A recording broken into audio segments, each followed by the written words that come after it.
Burned out, struggling pet sitters or dog walkers often avoid these challenges.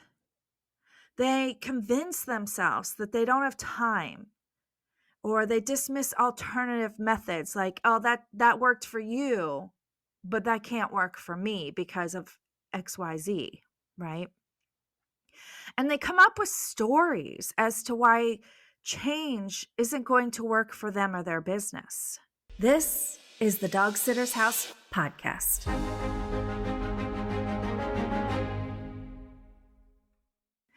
Good morning, good afternoon, good evening, wherever you are, furry friend lovers. Thank you for coming back to the Dog Sitter's House podcast and listening. I'm your host, April Hampton. And I am pretty excited actually to start this episode off because I am going to be doing a 5-part series. And this today is day 1. And what you're going to get out of this 5-part series is all of the main things that successful pet sitters, pet walkers choose to do. And it's going to be things that is really the road less traveled, in my opinion. You see a lot of people making the mistakes of not doing these things, and they end up in a place they didn't want to be. And that place has consequences, many consequences. And sometimes it feels like there's no way out once you back yourself into these corners. But this series is going to talk about all of the 4 different ways that you have to address within your business so that it is sustainable on every single front. But before we get into those 4 ways, I thought it would be best to take today's episode to discuss the overall underlying principle that separates success from struggle for most pet sitters and dog walkers. A huge factor that I see as a differentiating factor between someone who is successfully running a pet sitting business or dog walking business versus someone who is trapped in the constant struggle of one. And that could mean struggle in all areas, right? Financially, physically, mentally, emotionally. And, it could be branching out into affecting their relationships, their health, and so on. And we'll get further into that here today.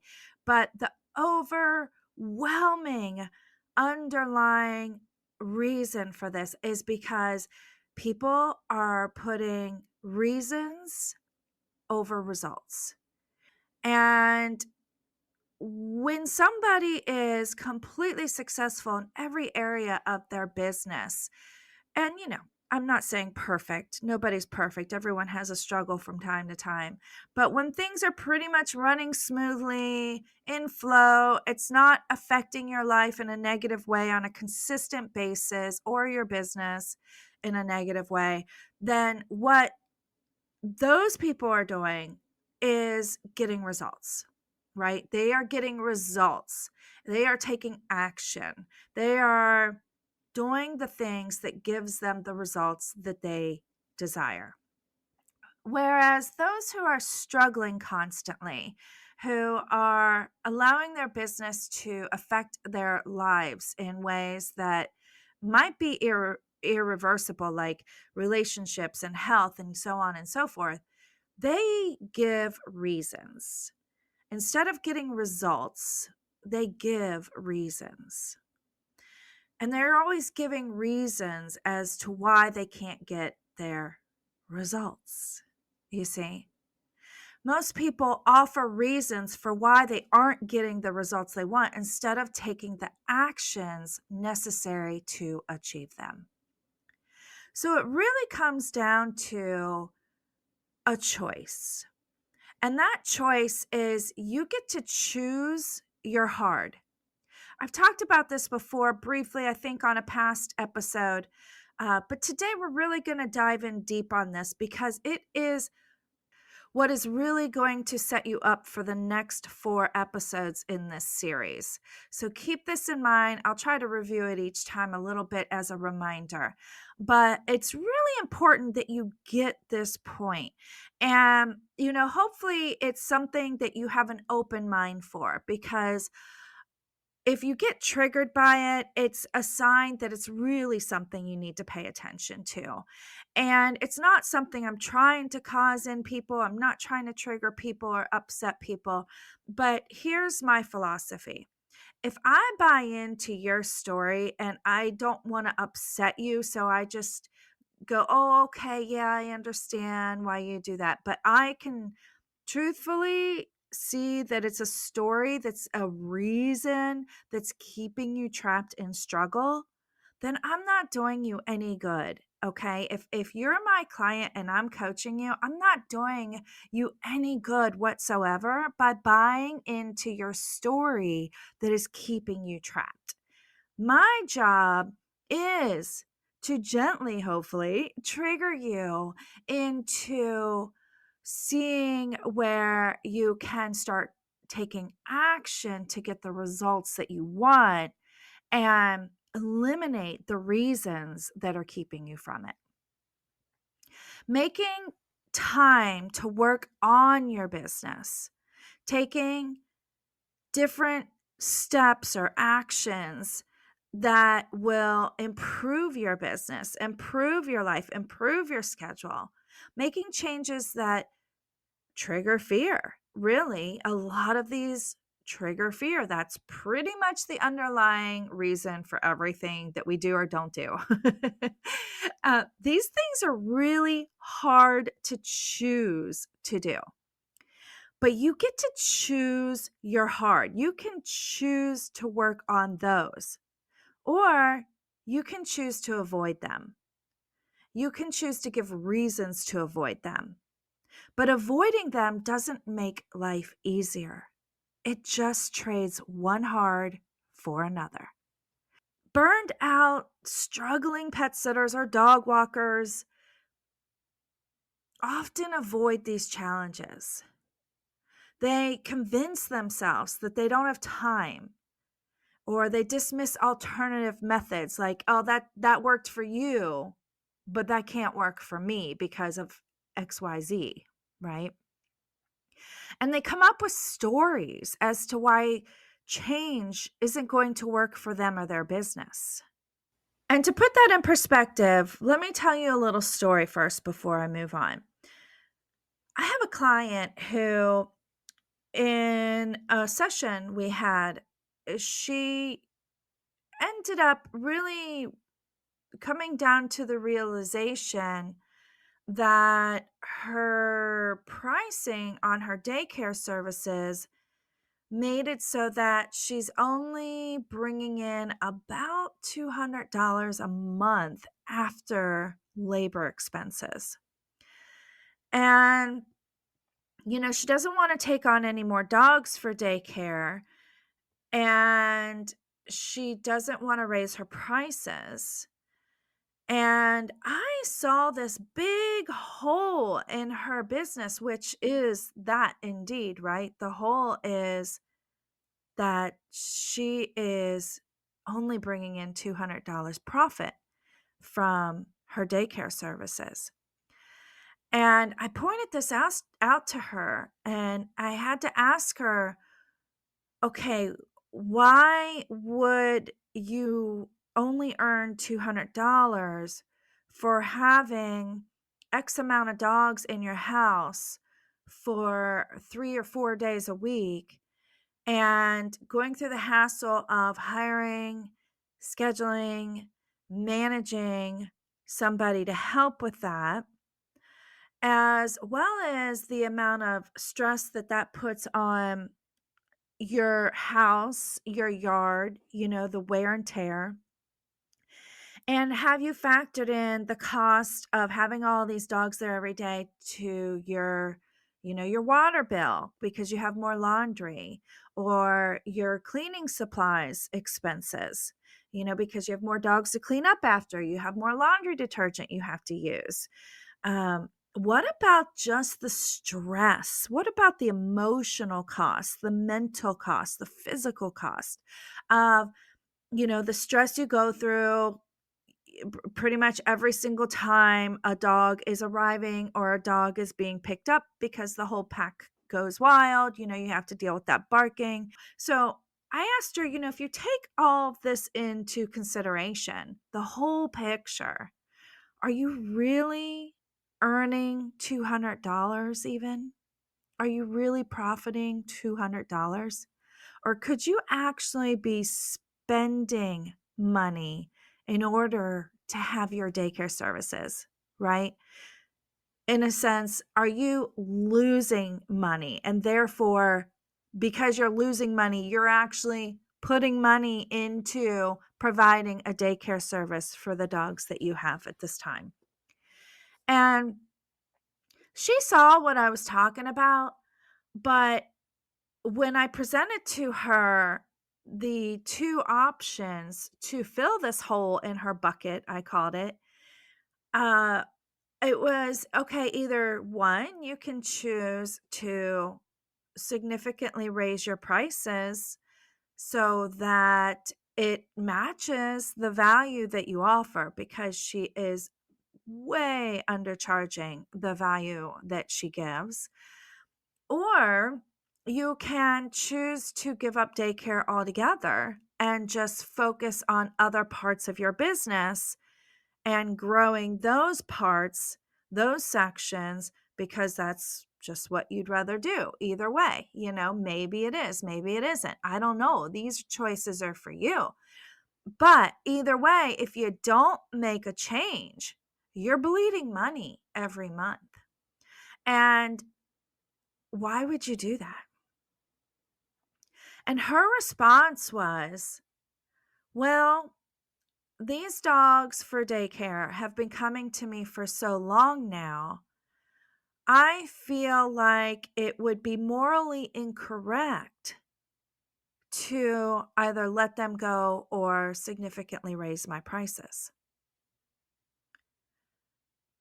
I don't know about you, but my mind was blown. I totally get where she's coming from, because as a pet center, you kind of feel like this gratitude, which is great. You feel gratitude for your customers, for your loyal customers, for customers that have been with you for so long. And you can, in a way, feel obligated, or just kind person, giving person, and you just want to give back to these people because they've given so much to you. And I get that. And I don't say, like, don't ever do that, right? That is definitely something you want to do. You always want to, at least go the extra mile or do something extra above and beyond the expectations on a occasion, at least, as long as it's not affecting you negatively, as long as you aren't bleeding money for it every single month, right? Like, you just can't do that. And so that's like, it's like saying, because you have been shopping here at our grocery store for 10 years and we value your loyalty as a customer, we're just going to pay for your groceries from now on. Right? No grocery store is doing that ever. Okay. And it would be a cold day, and you know what, before you ever see that happen. Right. And that's really what she's doing. So, when I pointed this out, she dug her claws into the ground and she said, "Nope, this is what I'm going to keep doing, and this is how I'm going to keep doing it." I said, "Okay, then you choose your hard. This is the hard you have chosen. You have chosen to continue with the daily stress of daycare while paying for it. You have chosen to pay essentially for your daycare services." And she said, "Okay." And there's nothing as a coach that I can do to help somebody who chooses that route, that chooses to have reasons over results. Because I can only help somebody who is willing to get all of those reasons out of the way in order to get the results that they want quicker, faster, better, easier. So you see there's stories we come up with, and it's not even a story that we realize we're telling ourselves, because it took a while for me to dig deep to get to the root reason as to why my client was essentially paying people for her daycare services, essentially bleeding out money every single month, and why she's not willing to change that.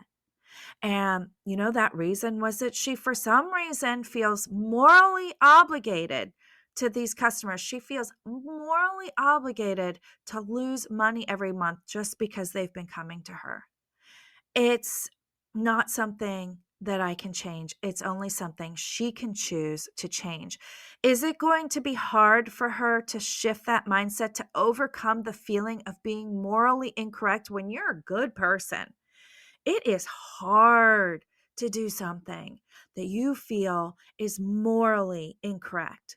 I get that. It is super hard. But when your morally correct and incorrect meter is uh is not working well.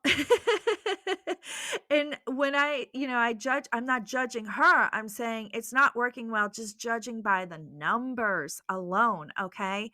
Not even factoring in the stress and energy and, extra mental capacity it is requiring of her to do this.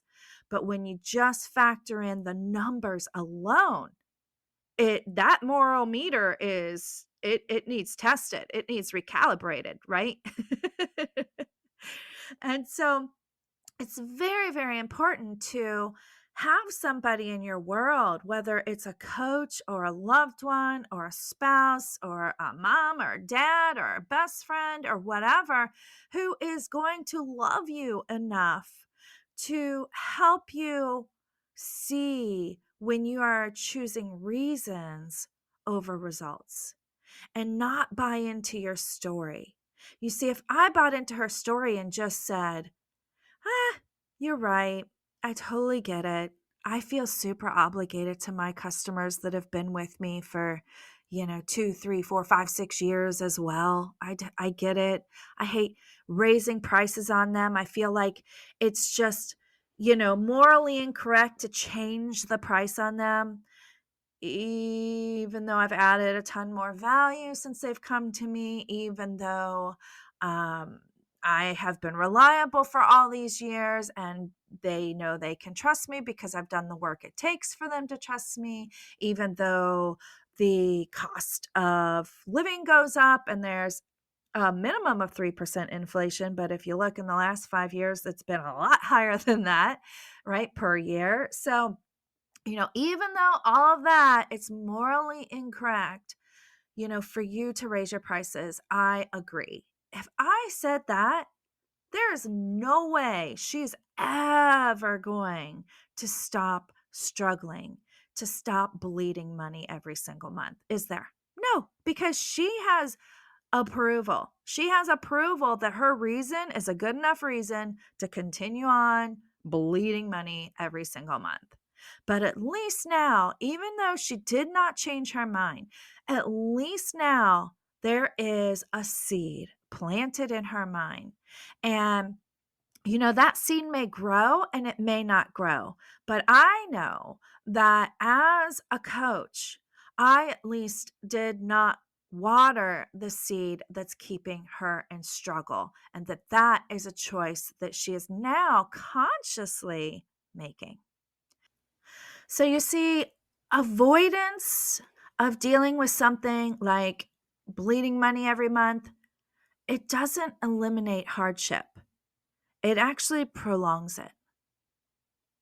So, how do you know if you are stuck in reasons versus results? That's a really good question to ask because there's some things you can look at in your outer world, your outer experience, your outer consequences that are good arrows, like neon signs saying, hey, over here, this is one of the hards that you're choosing because you're choosing reason over results, right? And so one of those, it looks different. Like there's a lot of them, I'll go through some of the most obvious or the most popular, if you want to call it ones today. But hard could be feeling like there's never enough time for yourself, your family, or your friends, right? And you could be saying like, "Oh, well, I don't have time for this. I don't have time for this because I have to earn money. I have to earn money. I have to take in this many dogs. I have to walk this many dogs. I have to, do this. I have to. That's your story. That is your story. Well, is there a way you could get results to earn enough money and be secure that you're going to be earning enough money every single month while still making quality time for yourself, your family, and your friends? Because guess what? Other people have done it. So why can't you?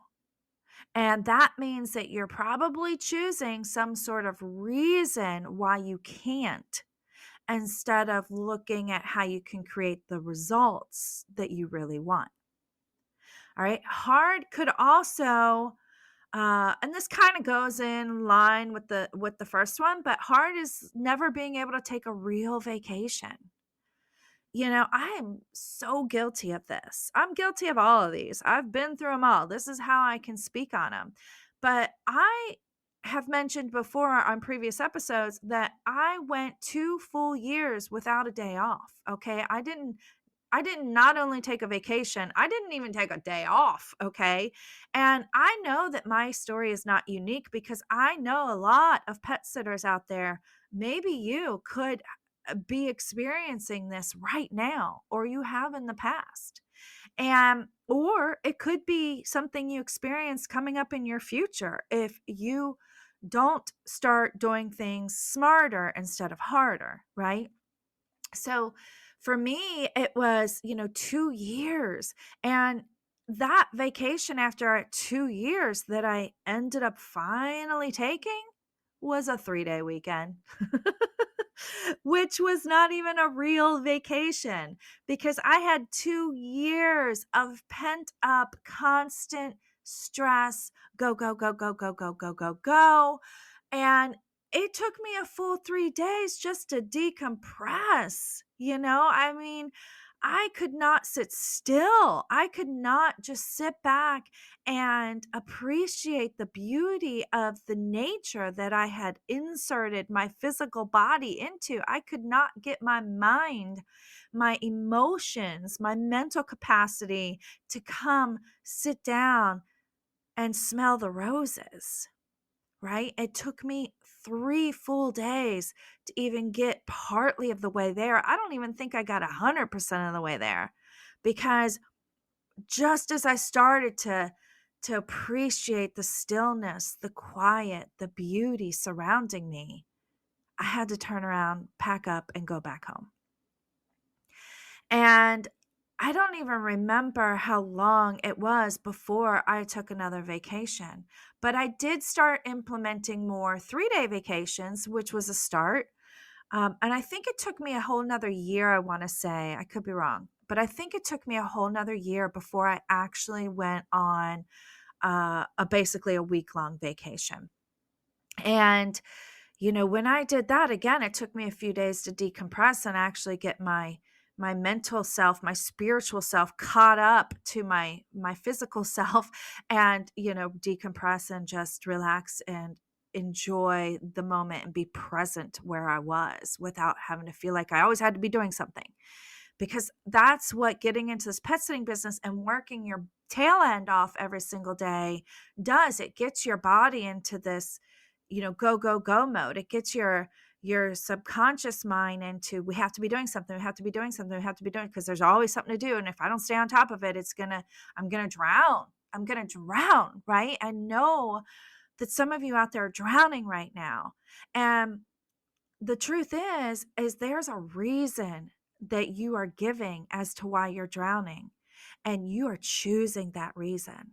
So you want to start looking for the reasons, the stories that you give. Another way that hard could show up when you are giving reasons over results is having an unpredictable schedule all the time.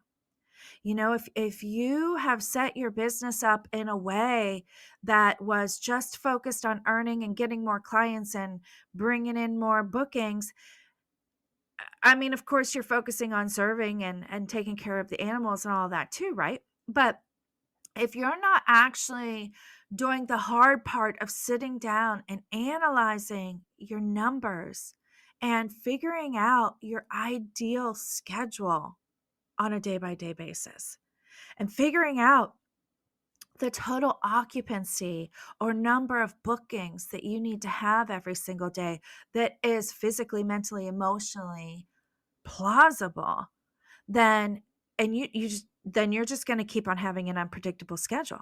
You're just going to be a, a monkey running around chasing that banana, you know?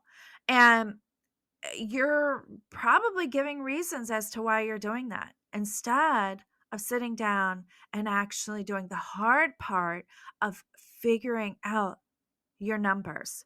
Because, and I know I get it, I totally get it. In this business, that was probably the hardest thing for me to figure out, and truthfully, I didn't even know that that was the problem. I didn't even realize that that was something I wasn't doing properly. I thought I was doing it right. When I raised my prices the very first time, I raised them pretty high. Like, I think it was 50, 55%. And so, uh when I did that, I thought for sure that was going to bring in enough money so that I could stop overbooking myself and working 24/7, 7 days a week. And I thought I had done the math to figure that out. But guess what? I was way off. I was way off. And I ended up going a whole nother year before I figured out that my prices were still way too low. And that was a whole nother year of stress and working really hard and not having a predictable schedule, not having a schedule that I could say, yeah, um, I can come to your birthday party if a family or friend member invited me, right? Or if a girlfriend says, hey, let's go do this, let's go to a paint night, whatever. Let's go do a painting one night, at one of those paint places, right? Let's go do that. And it's coming up on blah, blah, blah. And I'd be like, I can't because I don't know. I have dogs coming that day. I have dogs going that day. I don't know what time. I don't know what time they're coming or going. That was my reason, right? Whereas if I had had boundaries, healthy boundaries, I had sat down and I figured out like what's the result I want and how do I get it? I would have figured out sooner like, no, dummy, you have to have a limit as to how late people can pick up. You have to have a a by appointment only if you want on some days so that you can have flexibility to schedule life outside of work sometimes, right? So my reason at the time preventing me from having a predictable schedule was that I just didn't know when customers were going to come and go, right? I didn't know how many dogs I could book every single day and have the certainty of that financial revenue coming in, right? And by not knowing those numbers, I just constantly booked just to make sure. So, hopefully that makes sense. Another hard is stressing about money every single month because you never know if you'll book enough customers. This falls right in line with what I was just saying, right? Is if you are stressing about money every single month because you never know if you're going to earn enough, then guess what? You're choosing reasons over results. And I get it.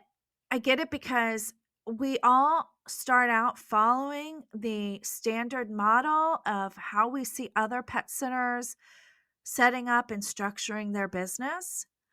But if you don't look for new solutions, if you don't say, you know what, I bet there's a better way, and it might just be a better way that nobody else has thought of. Or maybe I can rob a method from another industry and apply that method to my industry. Maybe I can figure that out. Now, guess what? That's hard. That's hard to wrap your brain around. That's hard to come up with new solutions, because what we do mostly in life is we don't reinvent the wheel. We just keep getting on the wheel and doing it the same way everybody else does. But when you really succeed, when you really create the lifestyle that you want, by setting up your business to align with your values and your vision for your life and your business, then you see that doing things the way that everyone else is doing is usually not the answer. And you have to start doing the hard work of stepping out of the box that you're in and looking for different ways, trying different ways, having the courage to implement something new and try something new to try and get that result that you're after, knowing that you might fall flat on your face and have to pick yourself back up again. That's hard. That's scary, right? Another signal that you could be choosing reasons over results is when your health is suffering. That's hard. That's hard to have your health suffering. It's hard if you have panic attacks, anxiety attacks, if you are constantly emotionally eating because you're stressed out and that's how you comfort yourself, right?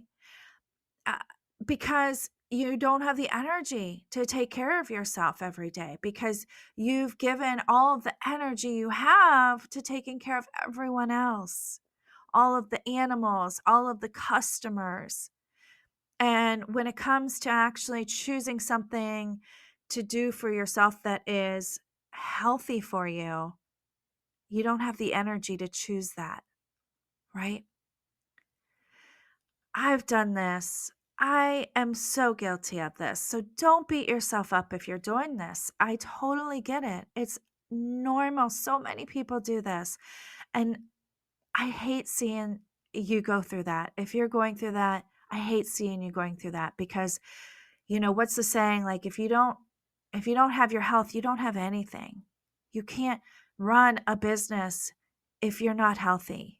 What if you're getting migraines all the time? That was my thing. I used to get debilitating migraines that would literally take me out of commission for a week or two out of my life every single time I got them.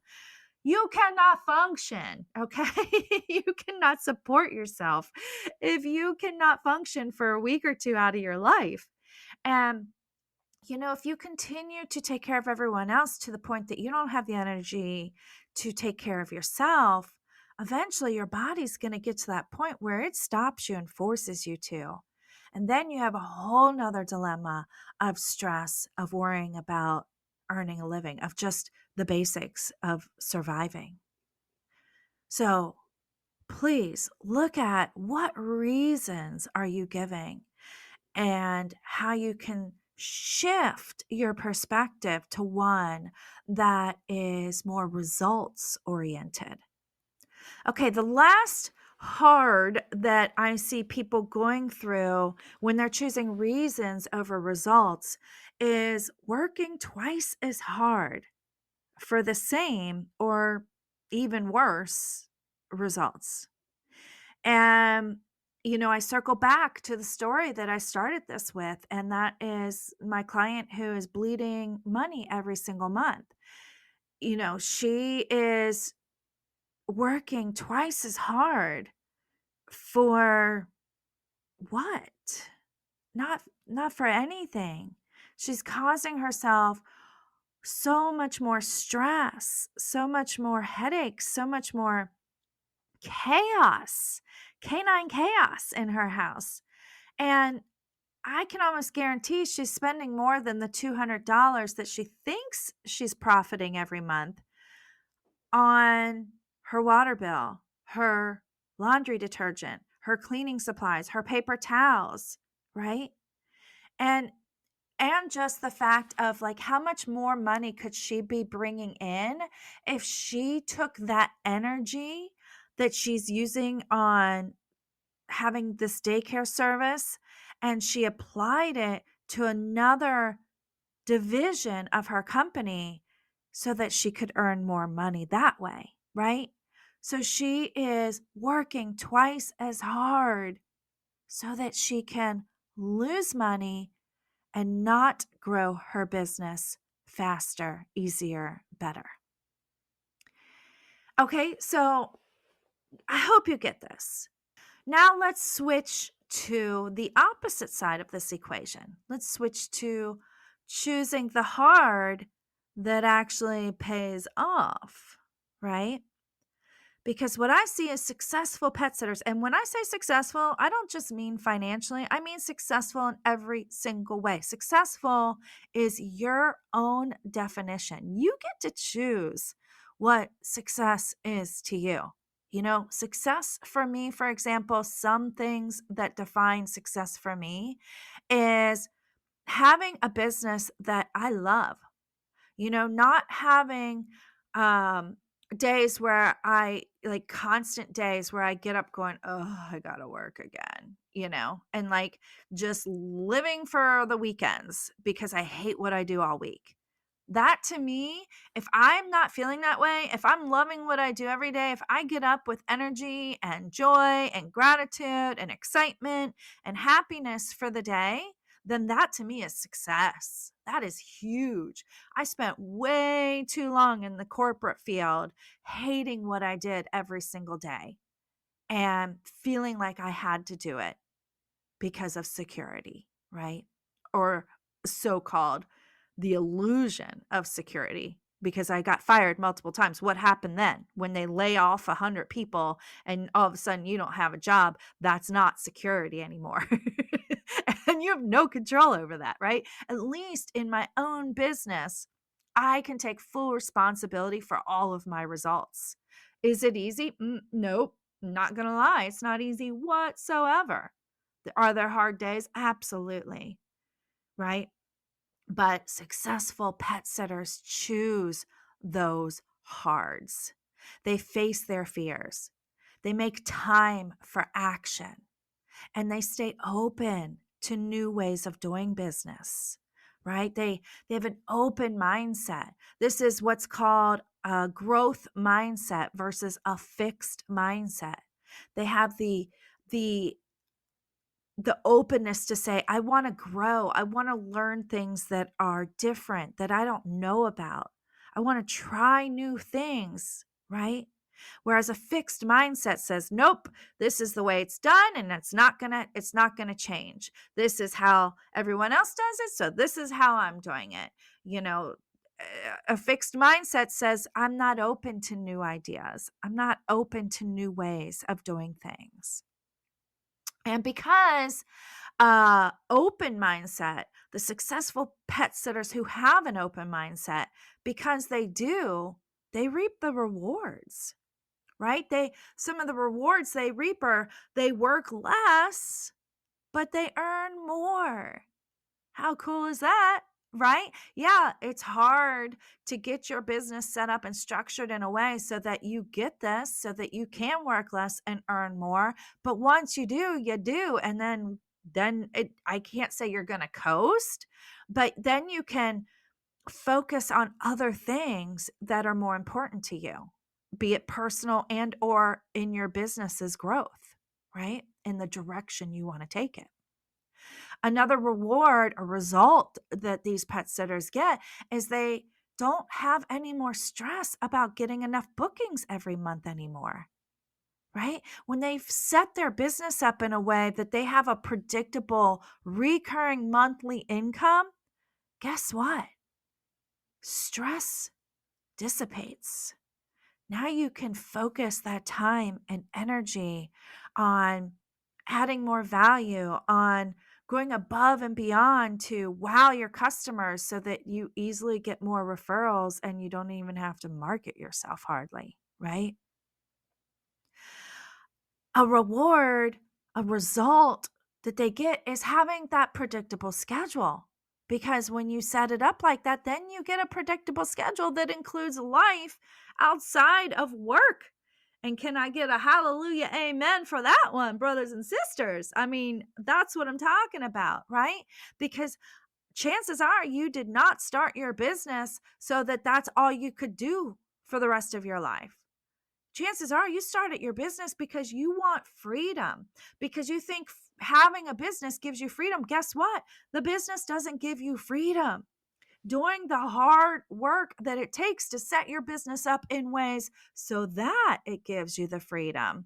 That is what gives you freedom. Okay. Doing the hard work of saying, even just saying no to a customer because you're already fully booked. That is hard. That is hard for us pet loving, caregiving pet sitters, right? But that is the hard that we have to do that allows us to get the freedom that we wanted when we started our business in the first place. Not only the freedom to have the time to have life outside of work, but another result is you get the freedom to be creative. You get the freedom to add the value to your business that you envisioned, right? I have clients where their vision is to take their business from their home boarding business and go buy land, go buy property where they have multiple acres and they have different structures on the property that they can utilize to create an even more memorable and positive experience for the dogs that they're boarding, and probably take in more dogs and earn more money too, right? And when they set things up, when they do the hard things that it takes to set your business up to give you more freedom to actually work on your business instead of constantly in the rat race of your business, then you get to start implementing those steps that work you toward that overall vision. And, caveat here, will that vision change as you go? Sure, absolutely, right? That's just life. Every time we hit a goal, it's like, okay, what's next? You could stay at that goal and coast for a while, but what happens? You start to disintegrate, right? Because if you don't prosper, or I'm sorry, if you don't grow, you don't prosper, right? So, yeah, your vision might change. It might get tweaked. You might realize that, oh, I had this vision because I was focused on just earning a lot of money. But now my vision is changing to I just want to create an experience for both my customers and myself and my family, right? The experience that is exceptional in every way possible for everybody, 360, all the way around. Yeah. So you see, you get to choose your hard. You get to choose if your hard is going to be one that keeps you stuck or if it's going to be a hard that sets you free. I hope that by listening to this episode, it gives you a new way to think about things, a new way to look at what you're doing every day, to look at the reasons you're giving yourself, the stories that you're telling yourself or other people, to look at what you're pointing your finger at. The saying, like, when you point your finger at something or somebody as to the reason as to why something's not going well for you or causing you frustration, there's three fingers pointing back at you. All right. So you really want to look at what are those three fingers pointing at? What are they pointing at in me that is preventing me from looking at ways and implementing new ways and having the courage to do so to get the results that I want that sets me free? versus pointing at an exterior reason as to why you can't. That is all for me today. Please stay tuned. Make sure you check back next week for episode number 2 in this series. I will be going over the very, very first thing that a successful pet sitter chooses to do, hard thing that they choose to do to start giving you the freedom that you desired when starting your business, to start making sure that it actually aligns with your end vision. It aligns with your preferred ideal daily schedule, right? Something that's going to show you how to choose hard in order to be able to draft your days and architect your life. So make sure you come back next week. We'll go over the first one. And as I said, it's a 5-part series. This was day number 1. Next week is number 2 coming up. So stay tuned. And thank you for listening. Until then, happy tales to you.